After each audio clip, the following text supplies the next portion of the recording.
This is the Dean Obeidallah Show, exclusively on SiriusXM's Progress.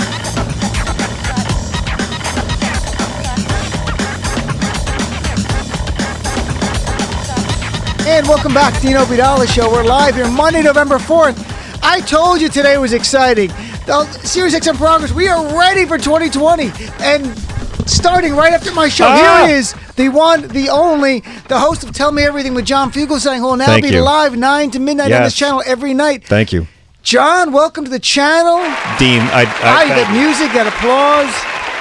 Thank you, Dean. I'd like to see some identification. Thank you all. It's great to be here. I'm really honored. I'd rather be on your show than the best show on this whole channel, and I mean shut that. his microphone off. That was enough. I was all Thank that I you so said. much. No, I mean John, it. how are you excited about? Now we're expanding the broadcast. We're expanding the broadcast day on SiriusXM. Yes. You used to wind down with me. Yes. But I'm going to have more caller segments in the third hour. I used to not do that. This is brilliant. Great. To build for your show, because people know that the show's continuing. Yes. So they'll be like, oh, if I don't get on, I can talk to John before he's like done. So tell us, first of all... I mean, my audience are damaged Catholics and people physically unable to change the station. That's my core base. And the metrics are I have unusually high rates of listener loyalty among damaged Catholics and people who are physically unable to change the station. Incarcerated those who can't change the channel. You know what? I hate to say it, but not a lot of guys inside get SiriusXM Insight. Once in a while. They get cable. They get cable, yeah, but our prison system still. This is how far we have to go. $75 billion a year for mass incarceration, and they don't get satellite radio. I'm going to talk to Julian Castro on a new criminal justice reform. They don't need to vote, but good God, they'd like some Howard. So my friend, tell us about your brand new show. Tell Me Everything with John Fugelsang. It's actually not a brand new show. This is the same show that you spent years knowing and tolerating on the old Insight channel, 121. And they made me an offer I couldn't refuse, and they came to me and they said they wanted to have a West Coast, a drive time show in the evenings for election year. And for me, Dean, it was a combination of two things. One, with the merger with Pandora, they now can have live radio shows that are also viewed as podcasts. So it's really just, we are the largest streaming company in the world. Sure. So now if it's too late for you to hear at night, you can hear it as a 3-hour podcast the next morning. We're much easier to find now that we're on a channel with a much higher audience. Sure. And secondly, it was the abduction of my wife. So these factors all kind of combined to tell me that, I should come and do this. Every Thursday we go to the Patriot channel, all of us, and just leave them little gifts. What do you leave them? I'm not going to tell you right now. Like what? Like actual copies of the New Testament, but you don't put Bible on it? So they don't know. What is this liberal crap? We're not allowed to fight with the Patriot people. So, I got nothing but love for the Patriot people, and I invite them all on my show. What? Oh, I will No, Jen's like, I love getting the right-wing guys on my show. See, are you going to... I don't really have... I have some Trump supporters who call in, and I try to engage them, but then there are times where you just can't. Yeah, Sometimes you can. Sometimes I really try. Of course. And other times you're like, this is... Like I had one last week who called in and kept calling Trump's summary a transcript. And I go, it's not a transcript. It says, I read the line. It says, it's not a verbatim transcript. He goes, yes, it is. I go, I'm reading you. There's nothing I can do. If it's I'm a characterization of a phone call, like Adam Schiff did a characterization of a phone call, like Donald Trump did a characterization of how a disabled reporter who wouldn't lie for him said something he never said. Right. If you don't like inaccurate characterizations, then you shouldn't vote for guys who make fun of disabled guys. In the context of lying about them not wanting to lie for you about saying Muslims are celebrating on 9/11, because let's never forget, he really was making fun of a disabled dude over a lie about Muslims. He covered like 9 offensive things in one line. That's well put, my friend. You're absolutely right. I don't let go of these things. Tonight at his rally, and it was kind of diverse, different shades of white people. Oh, that's great. They had shirts that said "Read the transcript." We don't call it a transcript on my show. We call it a confession. The Trump confession. Read the Trump confession. He confesses to a crime. All of it. It's a confession, all folks. Of it. It's not a transcript. It's not quid pro quo. It's called extortion. I didn't think this man could be more disgusting, Dean, but he managed to be his own deep throat, and that's hard to pull off. Trump's done it. And his own whistleblower, which is actually. Well, that's the other thing. The whistleblower. Nothing the whistleblower said has yet been proven incorrect. Sort of like the Steele dossier, if you want to go hardcore on this. And again, it's not one whistleblower. It is one representative of like 5 whistleblowers who work in Comb-Over Caligula's White House who were on the call. Because when they had that call, 40 other people were in the room when it happened. Well, Trump said over the weekend, I would never say anything wrong publicly like that. Like you didn't say, Russia, are you listening? Can you find Hillary's emails? I mean, he said that on national TV. Yeah, but you know what that's about. No. The shift is coming. Adam Schiff? No, the shift. The shift. Okay. We've gone from I am not a crook to a crook is not a crook. And this is all because they're saying no quid pro quo. Nope. That's this week's reason. Like, they can't defend him because, as you astutely pointed out, you were like a lawyer and shit.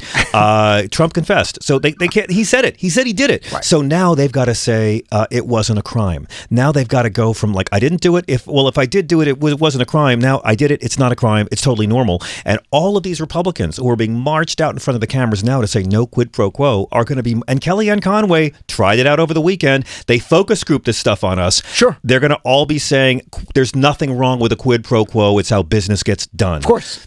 And believe me, that's the next phase of it. You know, it's like a crime is not a crime. Don't believe your lying eyes. And let's be blunt, though. For much, not all, but much of Trump's base, it doesn't matter. He could say, yeah, I called the guy to help me win in 2020. It doesn't really matter. They're a cult. They're beyond reason. Right, they're not. They're beyond reason. It is like a religious movement, and you talk about religion a great deal. And I've had Tina on to talk about cult. Mm-hmm. But wait, tell us about your old news show that's here on Progress 127. It would be 9 p.m. to midnight Eastern, but 6 to 9. So it's drive time in LA. That's right. People working and driving. Well, let me just make a message to your Trump listeners, because I know you have a lot. You know, some of them owe money to you. Here's the deal. When I look at it, the Mueller report is a lot like the New Testament. You cannot support Trump if you've read either one. Okay. And I do talk about religion because, you know what? Support of Trump is incompatible with the New Testament. I'm going to say that again. You cannot call yourself a Christian, follower of Christ, and support this agenda. I say this because I really want your Trump trolls to call our show and tell me what a bad Christian I am. Trump supporters always go to the front of the line in our happy little town. The show is called Tell Me Everything, inspired by an old Bob Dylan quote we launched a couple years ago here. We have had guests ranging from Tyler Perry to Julie Andrews, from Bernie Sanders to Akon, from Chris Christie to Jeff Bridges. We go all over it. We've had from Ashanti to Brian Wilson. We had Willie Nelson call us on 420 Day. We go eclectic. We go for movie stars, comedians, journalists, authors, historians, political figures. Big mishmash, a lot of formats in one. Liberal does not just mean politics. It means a way of seeing the world, class, race, gender, whatever your background, religion. So tonight is our first show here on Progress. I'm so thrilled to be following you, Dean. Oh, we're going to work together every night. I'm going to come on every night. I can't believe you're still speaking to me. I know, me neither. I get paid to do it. We have a really fun show tonight. Scheduled to appear, because we're now learning how fun this can be. Charlie Pierce of Esquire. Great guy, brilliant journalist. Comedians Paul Mercurio and Rhonda Hanson. Sure. A special phone call from TV's Frank, Mystery Science Theater 3000's Frank Conniff, and our opening night marquee guest, Pete Townsend of The Who. That'll be at 10 p.m. Eastern, 7 p.m. Pacific time. Pete Townsend of The Who. I saw The Who in concert, Shea Stadium. The Clash opened for them. No way. Seriously. How old are you? Jesus. I was like kid. We went down there and we snuck down. I had seats up top and we snuck all the way down to the floor and watched The Who play. And it was raining. So when they played Rain, Let Rain on Me, 5:15. Yeah. The place went crazy. So, I like The Who a great deal. We had Roger on our show last year, and I met Pete years ago when The Who did Quadrophenia at Madison Square Garden with like Gary Glitter and Billy Idol. Really, that was the casting when Ed Whistle was still alive. And Pete Townsend was like the sexiest man I'd ever met. I couldn't believe his magnetism, his personal charisma, just sitting still doing nothing. And I've always admired him a lot. Of course, he's been through a lot. A lot has been happened in his career and his life. But like right now, he has this new novel that's going to be an opera and a multimedia art installation. And he's doing this whole new Who tour and album just to pay for the Passion Project. Are you serious? He's going out with Roger and a 53-piece orchestra just to make enough money that he can pour it into the stuff he wants to do. And I think that's kind of gorgeous. A great way for a rock legend to live his life. It's remarkable. I love music. I mean, I don't mean like little. I mean, I listen to music. I play my guitar. I'm not very good.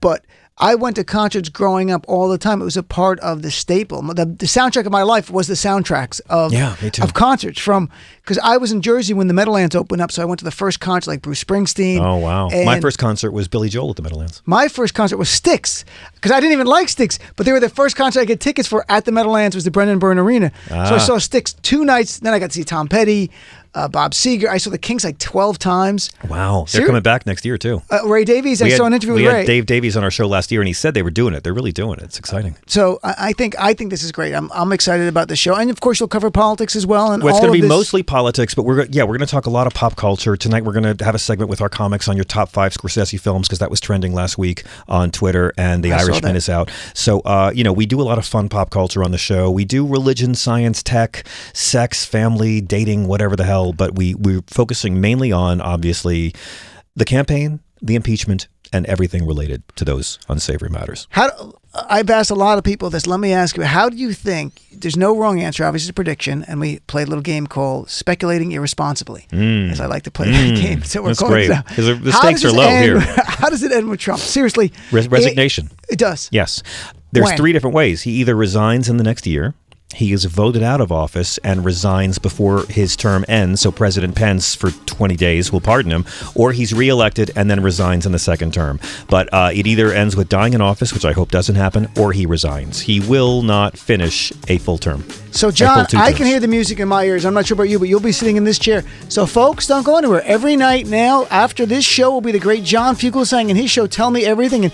And every night we're live, unless we have a pre-tape. John will join us the last couple of minutes to talk about who's on his show. Yeah. Pete Townsend tonight. Pete Townsend. John, welcome to this channel. Dean, I used love to be you. with you on Insight. I love what you do. I'm so excited to be here with you. I'm following you. I'm stalking you. You are. Yeah, it's great to me. It's surveillance. I'm Thank used you. to it as a Muslim. I'm using having the FBI. Yeah, we're just keeping an eye on you. Folks, that's all. thanks for tuning in. I'll be back tomorrow night. By the way, you changed your PIN number for your phone. We got to talk about that. Well, all new show right here on the Dean Opie Dollar Show. Be right back. Don't go anywhere. John Fugelsang kicking off his brand new old show right here. Progress. Bye.